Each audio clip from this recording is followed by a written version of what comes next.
தந்தை, மகன், தூய ஆவியின் பெயராலே ஆமென்.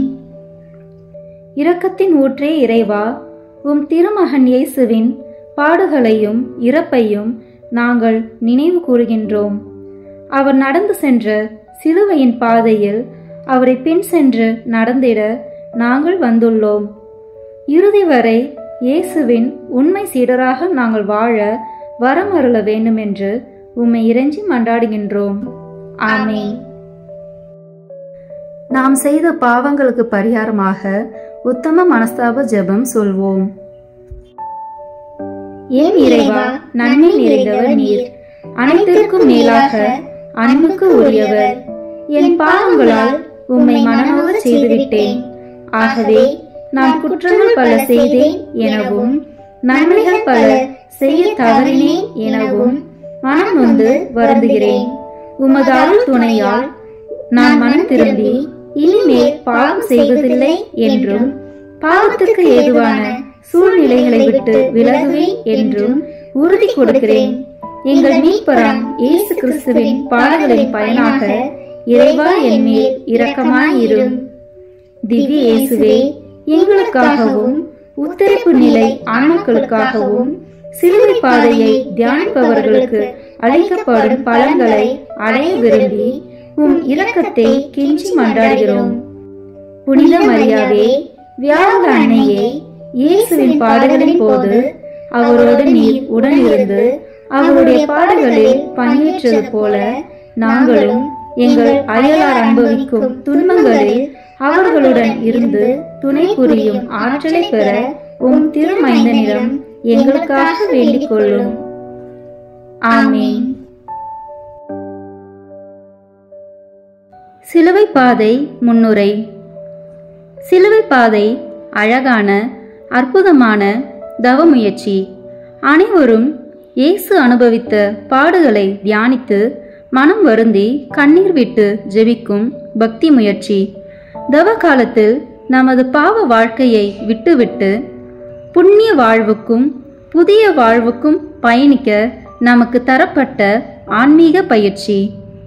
அதனால்தான் ஆலய வழிபாடுகளில் பங்கேற்காதவர்கள் கூட சிலுவை பாதையில் பங்கேற்று ஜெபிப்பதை பார்க்கிறோம். ஆலய வழிபாடுகளில் அதிகம் ஈடுபாடு காட்டாதோர் கூட சிலுவை பாதையில் தவறாது பங்கேற்கிறார்கள். சிலுவை பாதையை விரும்பாதோர் யாரும் இல்லை. ஆம், சிலுவை பாதை நம் மனதை தொடுகிறது. பிரியமானவர்களே, சிலுவை பாதை நமது மனதை தொட்டால் மட்டும் போதாது. சிலுவை பாதை நம்மை சுட வேண்டும், சுய பரிசோதனைக்கு அழைத்து செல்ல வேண்டும். நமது வாழ்க்கை சுத்திகரிக்கப்பட வேண்டும்.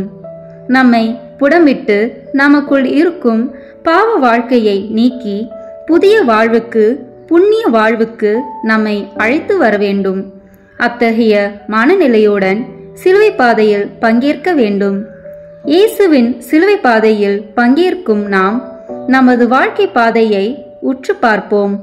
நமது வாழ்க்கை பாதையை தூய்மையாய், அழகாய், நன்றாய் பயன்பட கூடியதாய் இருக்கிறதா, அல்லது கரடு முரடானதாக, மேடு பள்ளமாக, கல்லும் முள்ளுமாக, குப்பைகளும் கழிவுகளும் நிறைந்ததாக, நாற்றம் எடுக்க கூடியதாக இருக்கிறதா?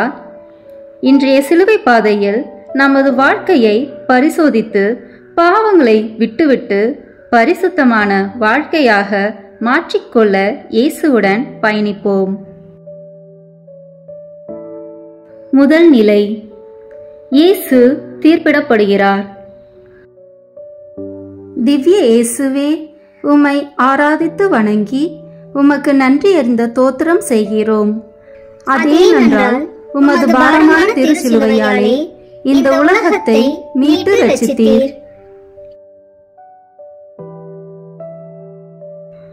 தீர்ப்பிடுதல் என்பது நமது மனதில் படிந்து கிடக்கும் அழுக்கின் அடையாளம். ஒருவர் மீது நாம் கொண்டிருக்கும் வெறுப்பின் வெளிப்பாடு.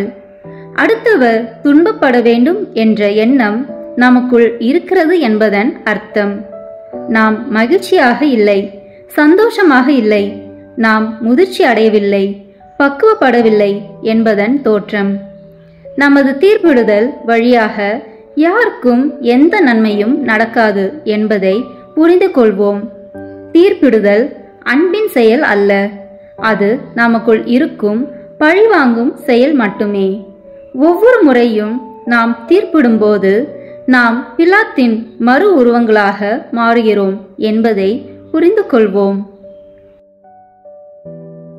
எங்கள் பேரில் தயவாயிரும் சுவாமி, எங்கள் பேரில் தயவாயிரும். எங்கள் பேரில் தயவாயிரும் சுவாமி, எங்கள் பேரில் தயவாயிரும். மரித்த விசுவாசிகளுடைய ஆத்துமாக்கள் சர்வேசனுடைய இரக்கத்தினால் நித்திய சமாதானத்தில் இளைப்பாற கடவன. ஆமீன். இரண்டாம் நிலை, இயேசுவின் மீது சிலுவை சுமத்தப்படுகிறது.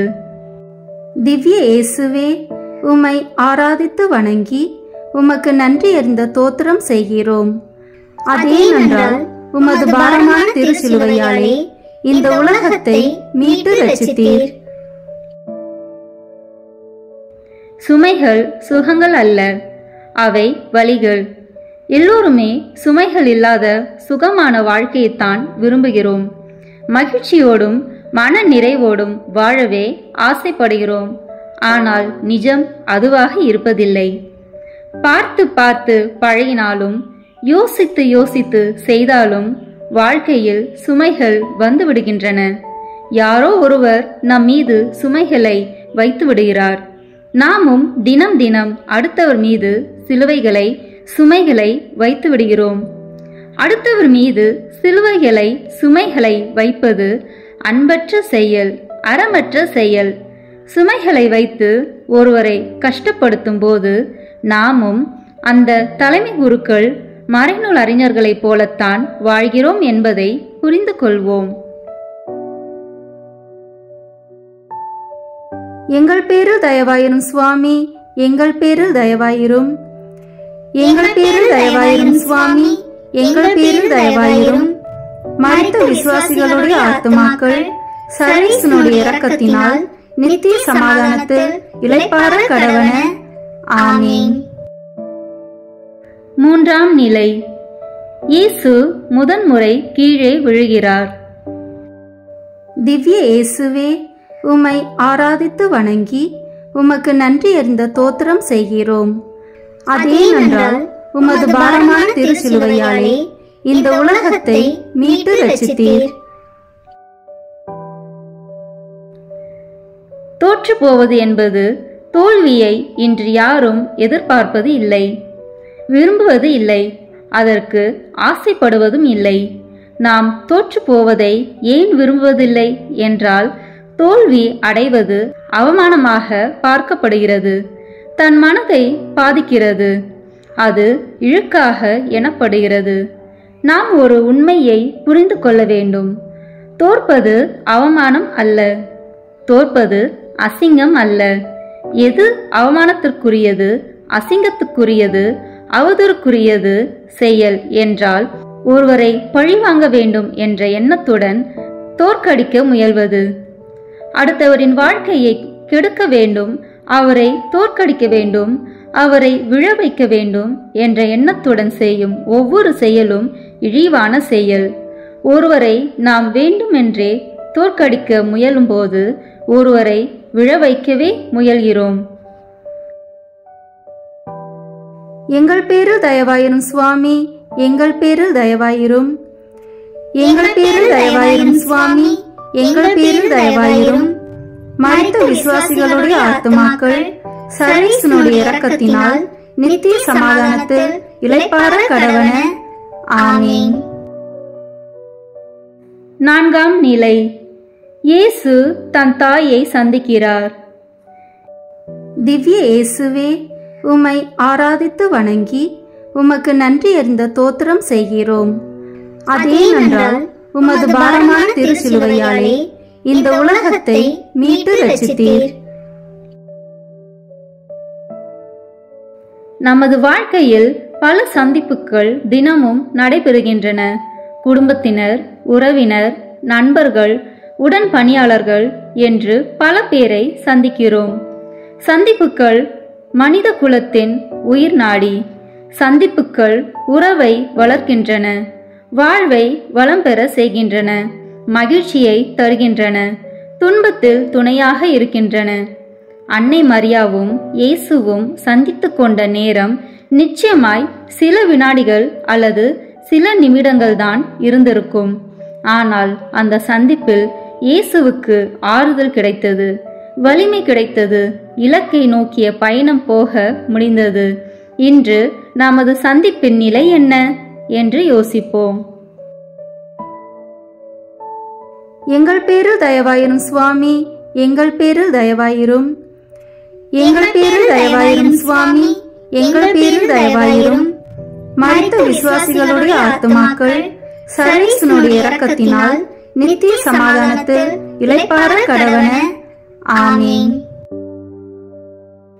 ஐந்தாம் நிலை.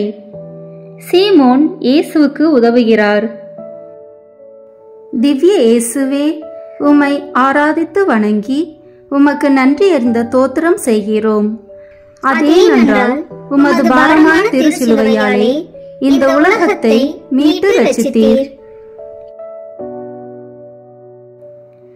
உதவிகள்தான் மனித வாழ்வுக்கு உயிர் கொடுக்கின்றன.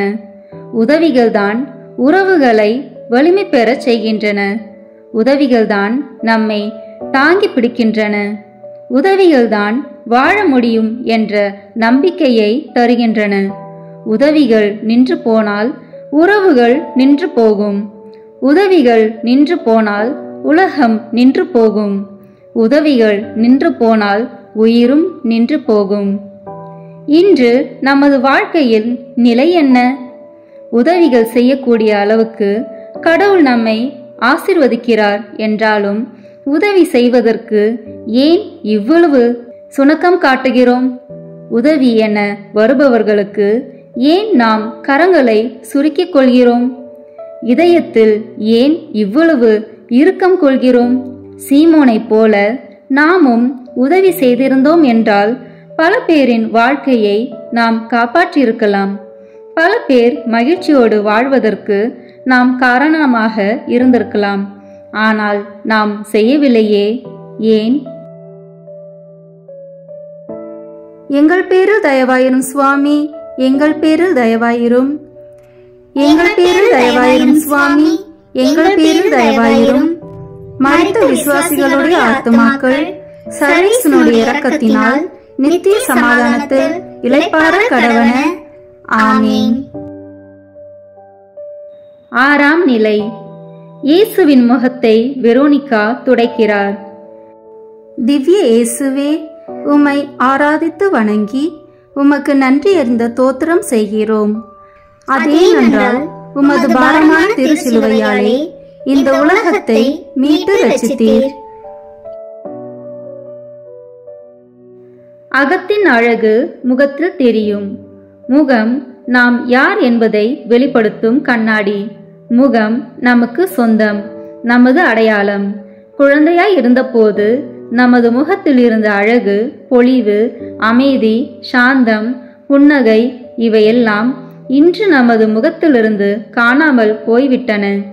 நமது முகங்களில் வெறுப்பு, சலிப்பு, கோபம், எரிச்சல், ஏக்கம், வருத்தம், பயம், படபடப்பு இவைத்தானே தேங்கி நிற்கின்றன. முகங்களை விகாரப்படுத்திக் கொண்டு அழகு சாதனங்களால் அழகுபடுத்த முயல்கிறோம். நமது முகம் அழகாக வேண்டுமானால் வெரோனிகாவை போல கருணையோடும் கருசனையோடும் பிறர் முகத்தில் உள்ள வருத்தங்களை துடைப்போம். எங்கள் பேரில் தயவாயிரும் சுவாமி, எங்கள் பேரில் தயவாயிரும். எங்கள் பேரில் தயவாயிரும் சுவாமி, எங்கள் பேரில் தயவாயிரும். மரித்த விசுவாசிகளுடைய ஆத்துமாக்கள் சர்வேசனுடைய இரக்கத்தினால் நித்திய சமாதானத்தில் இளைப்பாற கடவன. ஆமீன். ஏழாம் நிலை. இயேசு இரண்டாம் முறை கீழே விழுகிறார். திவ்ய இயேசுவே, உம்மை ஆராதித்து வணங்கி உமக்கு நன்றி அறிந்த தோத்திரம் செய்கிறோம். அதேனென்றால் உமது பாரமான திருச்சிலுவையாலே இந்த உலகத்தை மீட்டு ரட்சித்தீர். வெற்றி பெற வேண்டும் என்பதுதான் எல்லோருடைய ஆசை, விருப்பம், கனவு, எதிர்பார்ப்பு.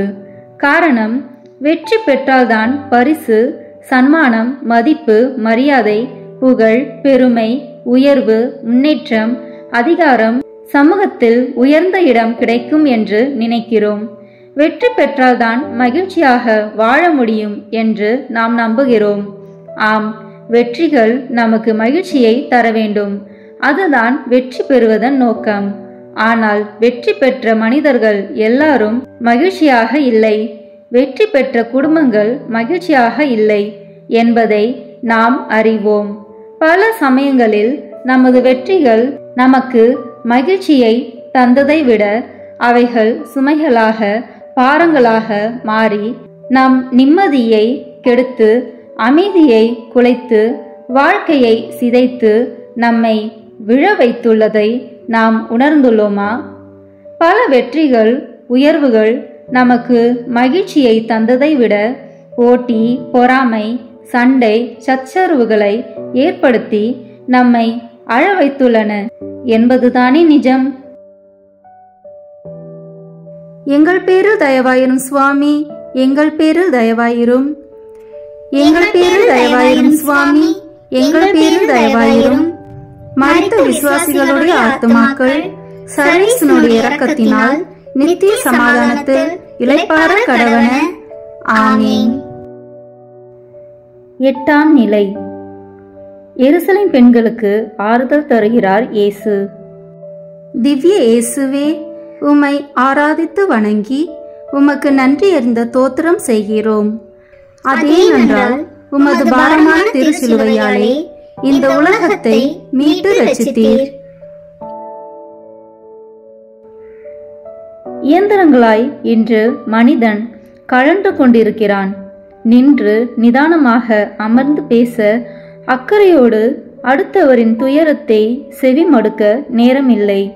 தனிமை, வெறுமை, தோல்வி, ஏமாற்றம், விரக்தி, முதுமை, நோய் என்று ஒதுக்கப்பட்ட, வெறுக்கப்பட்ட மனிதர்களின் வேதனையை அருகே இருந்து கேட்பதற்கு யாரும் இல்லை. யாராவது பேசுவார்களா? யாராவது நான் பேசுவதை கேட்பார்களா என்று மனிதர்களே தேடுகின்ற நிலையில் வாழ்ந்து கொண்டிருக்கிறோம். ஆறுதலுக்காக ஏங்கும் இவர்களை நாம் விழித்திருந்து பார்த்ததுண்டா?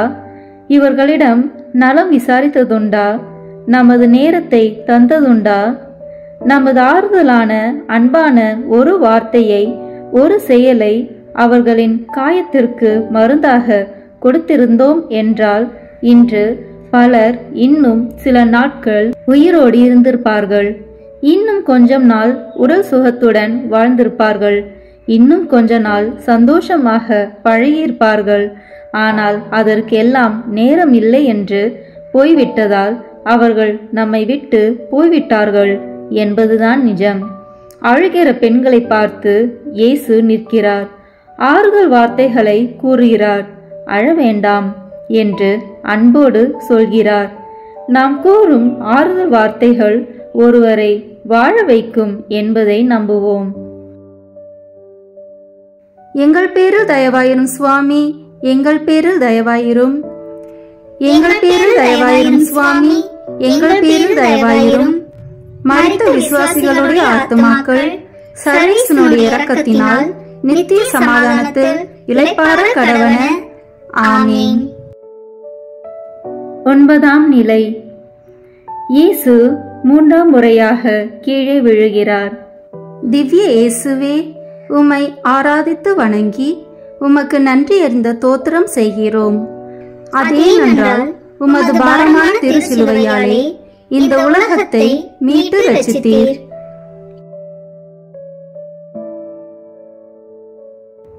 புறக்கணிப்பு ஒருவரை விழச் செய்கிறது, அழச் செய்கிறது.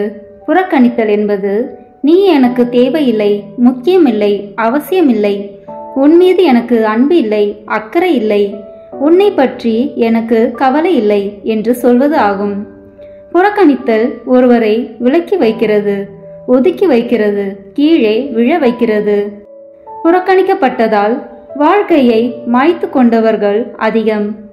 புறக்கணிக்கப்பட்டதால் மனதளவில் உடல் அளவில் பாதிக்கப்பட்டவர்கள் அதிகம்.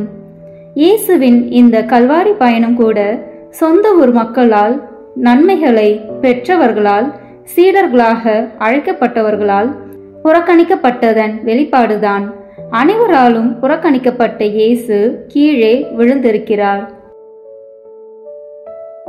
எங்கள் பேரில் தயவாயிரும் சுவாமி, எங்கள் பேரில் தயவாயிரும்.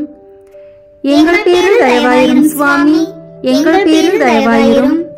மரித்த விசுவாசிகளுடைய ஆத்துமாக்கள் சர்வேசனுடைய இரக்கத்தினால் நித்திய சமாதானத்தில் இளைப்பாற கடவன. ஆமீன். 10ஆம் நிலை. இயேசுவின் ஆடைகள் எடுத்துக் கொள்ளப்படுகின்றன. திவ்ய இயேசுவே, உம்மை ஆராதித்து வணங்கி உமக்கு நன்றி அறிந்த தோத்திரம் செய்கிறோம்.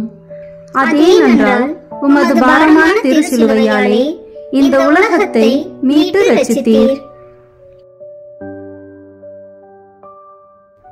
இன்று தேவைக்கும் ஆசைக்கும் வித்தியாசம் தெரியாமல், அவசியத்திற்கும் ஆடம்பரத்திற்கும் வேறுபாடு தெரியாமல், ஆசைகள் அனைத்தும் தேவைகள் என்றும் ஆடம்பரம் கூட அவசியம் என்று நுகர்வு கலாச்சாரத்தில் நாம் வாழ்ந்து கொண்டிருக்கிறோம். எளிமையாக வாழ்வது ஏளனம், எளிமையாக வாழ்ந்தால் கஞ்சத்தனம், எளிமையாக வாழ்வது நாகரிகம் அல்ல, எளிமையாக இந்த காலத்தில் வாழ முடியுமா எனவும், ஆடம்பரமாக வாழ்ந்தால்தான் கௌரவம், மதிப்பு, மரியாதை, கெத்து என்றும் வாழ்கின்றோம். ஆடம்பர வாழ்வு ஆபத்தானது என்பதையும், ஆடம்பர வாழ்வு நம்மை அவமானத்திற்கும் அவஸ்தைக்கும் கொண்டு செல்லும் என்பதையும் நாம் உணர்வதில்லை. ஆடம்பரத்தால் அழிந்து போனவர்கள் அதிகம். வரட்டு கௌரவத்தால் உறவுகளை, நண்பர்களை இழந்தவர்கள் அதிகம். ஆடம்பரத்தால் தற்கொலை செய்து கொண்டவர்கள் அதிகம். ஆடம்பரத்தால் சிறை தண்டனை பெற்றவர்கள் அதிகம். ஆடம்பர வாழ்வு ஆனந்தமான வாழ்வை தந்துவிடாது. அது நம்மை அவமானத்திற்கும் சீர்கேட்டிற்கும் அழைத்து செல்லும் என்பதை புரிந்து கொள்வோம். எங்கள் பேரில் தயவாயிரும் சுவாமி, எங்கள் பேரில் தயவாயிரும்.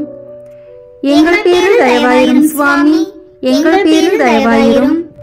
மரித்த விசுவாசிகளுடைய ஆத்துமாக்கள் சர்வேசனுடைய இரக்கத்தினால் நித்திய சமாதானத்தில் இளைப்பாற கடவன. ஆமீன். 11ஆம் நிலை. இயேசு சிலுவையில் அறையப்படுகிறார். திவ்ய இயேசுவே, உம்மை ஆராதித்து வணங்கி உமக்கு நன்றி அறிந்த தோத்திரம் செய்கிறோம். அதேனென்றால் உமது பாரமான திருச்சிலுவையாலே இந்த உலகத்தை மீட்டு ரட்சித்தீர். உயிருடன் இருக்கிற அனைவருக்கும் வலிகள் உண்டு. உடல் வேதனைகள், மன வேதனைகள் உண்டு. வலி இல்லாத வாழ்க்கை இங்கு இல்லை. வலியுடன் வாழ்வது கொடியது. உடல் வலிகளுக்கு கூட நிவாரணம் உண்டு. ஆனால் மனதளவில் வலியுடன் வாழ்பவனுக்கு எளிதில் நிவாரணம் இல்லை. இன்று உடல் காயங்களை ஏற்படுத்துபவரை விட காயப்படுத்துகிறவர்கள் அதிகம். உடல் நோயாளிகளாக இருப்பவர்களை விட மன நோயாளிகளாக இருப்பவர்கள் அதிகம். நாம் கூட இயேசுவை சிலுவையில் அறைந்த படை வீரர்களைப் போல ஏதோ ஒரு காரணத்திற்காக யாரையோ ஒருவரை தினம் தினம் ஆணிகளை கொண்டு அறைந்து கொடூரமான வலியை ஏற்படுத்திவிட்டு ஒன்றுமே செய்யாதவர்களைப் போல சென்று விடுகிறோம். நம்மால் காயப்பட்டவர்கள் வலியால் துன்பப்படுவதை நாம் உணர்வதில்லையே, ஏன்? எங்கள் பேரில் தயவாயிரும் சுவாமி, எங்கள் பேரில் தயவாயிரும். எங்கள் பேரில் தயவாயிரும் சுவாமி, எங்கள் பேரில் தயவாயிரும். மரித்த விசுவாசிகளுடைய ஆத்துமாக்கள் சர்வேசனுடைய இரக்கத்தினால் நித்திய சமாதானத்தில் இளைப்பாற கடவன. ஆமீன். 12ஆம் நிலை. இயேசு உயிர் விடுகிறார். திவ்ய இயேசுவே, உம்மை ஆராதித்து வணங்கி உமக்கு நன்றி அறிந்த தோத்திரம் செய்கிறோம். அதேனென்றால் உமது பாரமான திருச்சிலுவையாலே இந்த உலகத்தை மீட்டு ரட்சித்தீர். உயிர் இருக்கும் வரைதான் வாழ்க்கை. உயிர் பிரிந்தவுடன் நம்மை பிணம். உயிரின் மேன்மையை தெரிந்தவர்கள் வாழ்க்கையை வழிபடுகின்றனர். உயிரின் உன்னதத்தை தெரியாதவர்கள் வாழ்க்கையை வீணடிக்கின்றனர். உயிர், வாழ்க்கை நமக்கு தரப்பட்ட வரம். ஆனால் அவை நிரந்தரம் அல்ல. இந்த வாழ்க்கை திரும்ப எடுத்துக்கொள்ளப்படும் என்று எப்போது, எங்கே, எப்படி என்பதெல்லாம் நமக்கு தெரியாது. ஆனால் நாம் இறப்பது உறுதி. இறப்பதற்கு முன்பு அழகான உலகத்தை பார்ப்போம். அன்பான கணவன் மனைவியோடு மகிழ்ந்திருப்போம். பிள்ளைகளோடு ஆனந்தமாய் வாழ்வோம். உறவுகளை, நண்பர்களை சென்று பார்ப்போம், பேசுவோம். இருப்பதிலிருந்து சற்று எடுத்து இல்லாதவர்களுடன் பகிர்ந்து கொள்வோம். திறமைகளை பயன்படுத்துவோம். மற்றவரை உற்சாகப்படுத்துவோம். ஆலயத்திற்கு வருவோம். ஆண்டவரிடம் ஜெபிப்போம். ஆசீர் பெறுவோம். நமது கடைசி மூச்சு நின்றதும் வாழ்க்கை முடிந்து போகும். அதற்கு பின் நாம் பிணம். சாகும் முன் சற்று சந்தோஷமாய், சமாதானமாய் வாழ்வதற்கு முயற்சி எடுக்கலாமே. எங்கள் பேரில் தயவாயிரும் சுவாமி, எங்கள் பேரில் தயவாயிரும். எங்கள் பேரில் தயவாயிரும் சுவாமி, எங்கள் பேரில் தயவாயிரும். மரித்த விசுவாசிகளுடைய ஆத்துமாக்கள் சர்வேசனுடைய இரக்கத்தினால் நித்திய சமாதானத்தில் இளைப்பாற கடவன. ஆமீன். 13ஆம் நிலை. இயேசுவின் உடலை மரியின் மடியில் வைக்கிறார்கள்.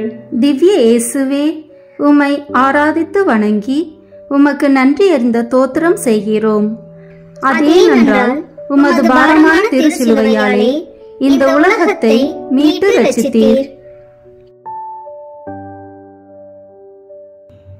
சேமிக்கும் கலாச்சாரத்தில் வாழ்கிறோம். வாங்கி குவிக்கும் சமூகத்தில் இருக்கிறோம்.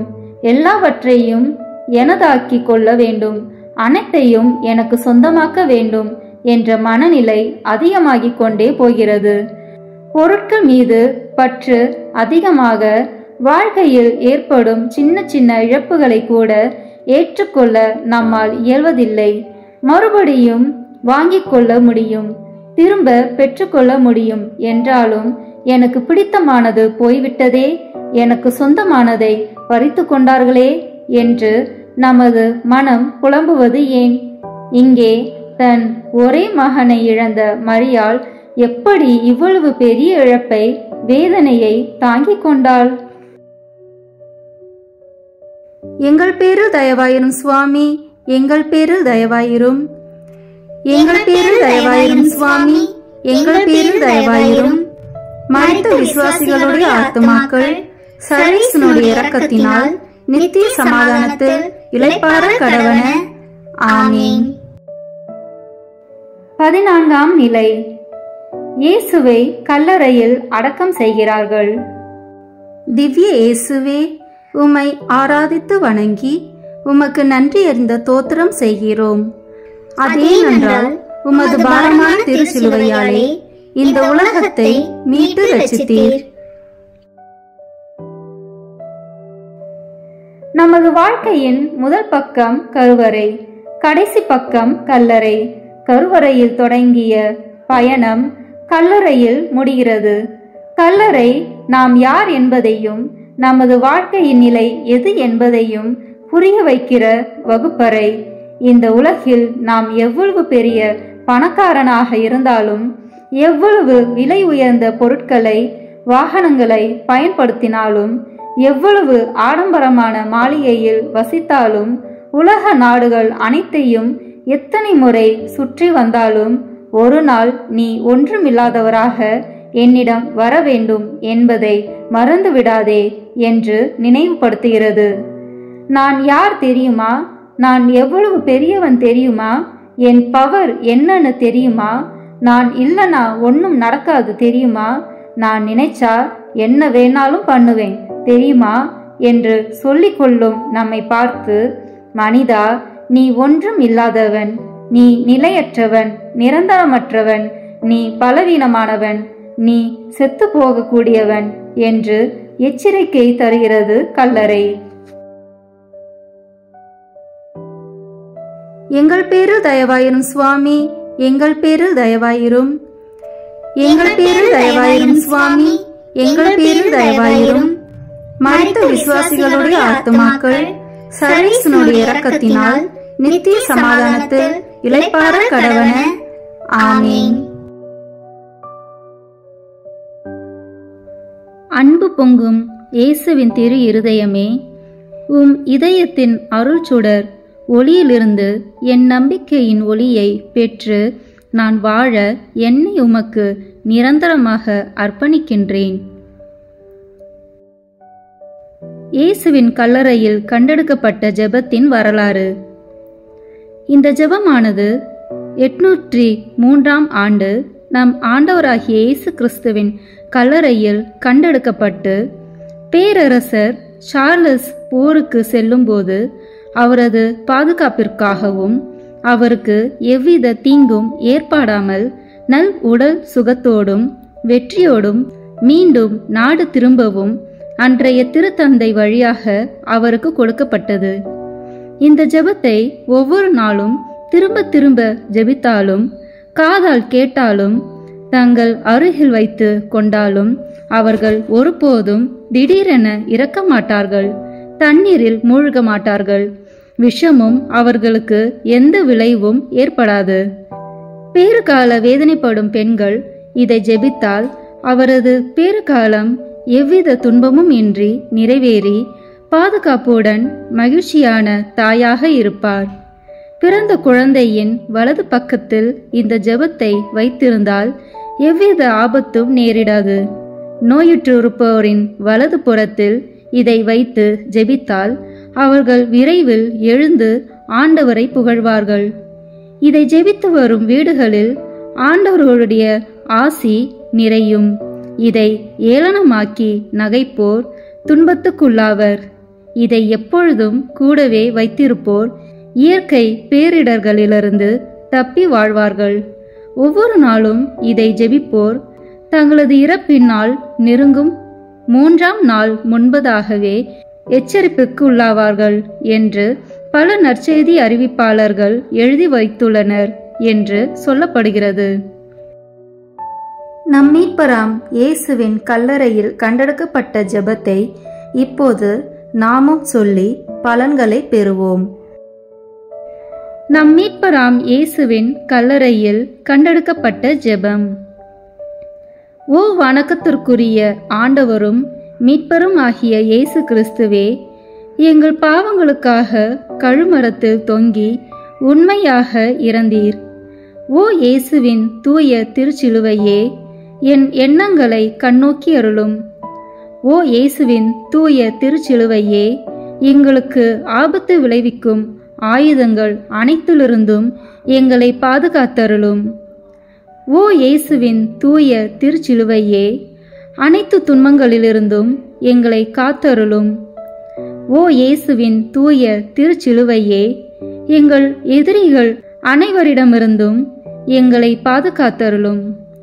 ஓ இயேசுவின் தூய திருச்சிலுவையே, எங்கள் அபாய இறப்பிலிருந்து எங்களை காப்பாற்றி நிலை வாழ்வை எங்களுக்கு தந்தருளும். ஓ சிலுவையில் அறையுண்ட நாசரித்தூர் இயேசுவே, இன்றும் என்றும் எப்போதும் எங்கள் மீது இரக்கமாயிரும். வணக்கத்திற்குரிய ஆண்டவரும் மீட்பரும் ஆகிய இயேசு கிறிஸ்து வழியாகவும் அவருடைய திருப்பாடுகளாலும் இறப்பினாலும் உயிர்ப்பினாலும் விண்ணேற்பினாலும் நீர் எங்களை விண்ணகத்திற்கு எடுத்துச் செல்ல விரும்புகிறீர். இயேசு கிறிஸ்து 2000 ஆண்டுகளுக்கு முன் மாட்டுத் தொழுவத்தில் பிறந்தது உண்மையே. இயேசு கிறிஸ்து பிறந்த 13ஆம் நாளில் கீழ்த்திசை ஞானிகள் 3 தங்கள் காணிக்கைகளை கொண்டு வந்து அவரை கண்டது உண்மையே. புனித வெள்ளி அன்று இயேசு கிறிஸ்து கல்வாரி மலையில் சிலுவையில் அறையப்பட்டு இறந்தது உண்மையே.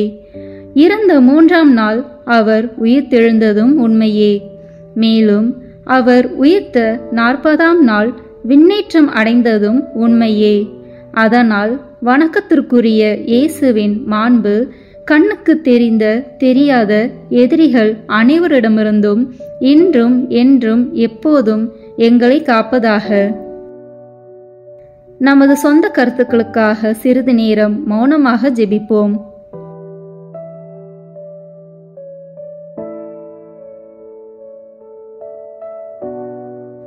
ஆண்டவராகிய இயேசு கிறிஸ்துவே, உமது துன்பங்கள் வழியாக உண்மையாகவே உமது ஆன்மா இந்த பாவ உலகை விட்டு பிரிந்தது. எனவே நாங்கள் எவ்வித விரக்தியும் பயமும் இல்லாமல் எங்கள் சிலுவையை பொறுமையாக சுமந்து செல்லவும், துன்பங்களால் அவதியுறும்போது குறை கூறாமலும் உமது துன்பங்கள் வழியாக எல்லா ஆபத்துகளிலிருந்தும் இன்றும் என்றும் எப்போதும் தப்பிக்கவும் உமது அருளை எங்களுக்கு தந்தருளும். ஆமேன்.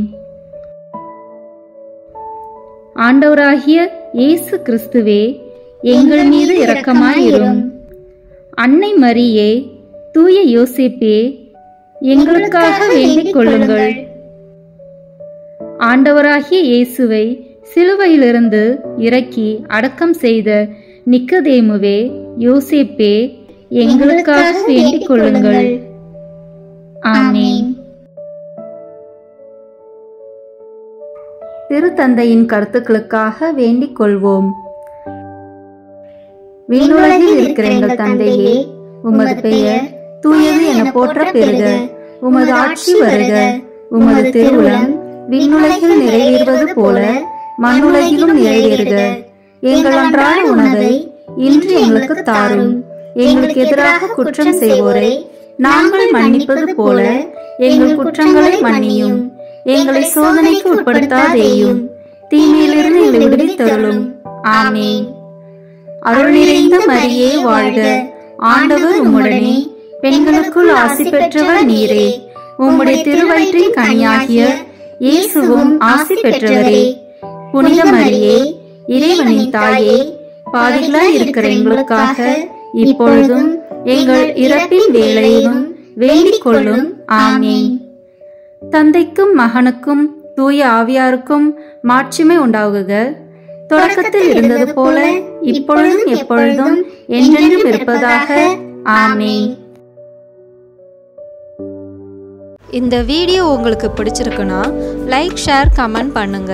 மறக்காம சப்ஸ்கிரைப் பட்டன் பிரஸ் பண்ணுங்க. தேங்க்யூ.